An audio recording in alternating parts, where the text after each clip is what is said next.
டேய் மச்சி, இவன் தான் நம்ம ஏரியா ஹீரோ கட்ட மீசை மணி. ஒரு அழகான சென்னை மத்தியானம் நம்ம ஆளு ஒரு பழைய செவுத்து மேல உட்கார்ந்து செம்ம கெத்தாச்சீன் கார்டு இருந்தான். ஏரியாவே அவன் கண்ட்ரோல்ல தான் இருந்துச்சு. அப்போன்னு பார்த்து அங்க ஒரு பெரிய நல்ல பாம்பு பீஜார் பண்ண வந்துச்சு. மெதுவா ஊர்ந்து வந்து மணிய பார்த்து புஸ்னோ சத்தம் போட்டுச்சு. என்ன மாமு, என்கிட்டயே உன் வேலைய காட்டுறியா?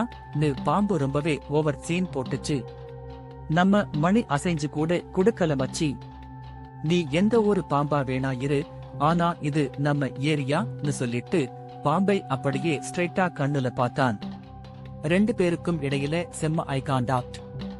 அங்க அனல் பறந்துச்சு. பாம்பு டக்குன்னு அட்டாக் பண்ண வந்துச்சு. ஆனா நம்ம மணி சும்மா இருப்பானா? டபால்னு ஒரு லெஃப்ட் ஹூக் போட்டான் பாரு. பாம்பு தலை அப்படியே சுத்திடுச்சு. மணியோட ஸ்பீடுல பாம்பு ஆடியே போயிட்டுச்சு. செம்ம தில்லு மாம் அவனுக்கு. அடி தாங்க முடியாம பாம்பு உசிறு புழைச்சா போதும்னு கம்பி நீட்டிடுச்சு. மணி இப்போ அந்த இடத்துல ஒரு வா கொடுத்தான் பாரு. அதுதான் மச்சி ஒரிஜினல் கெத்து. ஏரியால இவன் தான் இப்பவும் தான். கதை முடிஞ்சது. கச்சேரிய கலைங்க.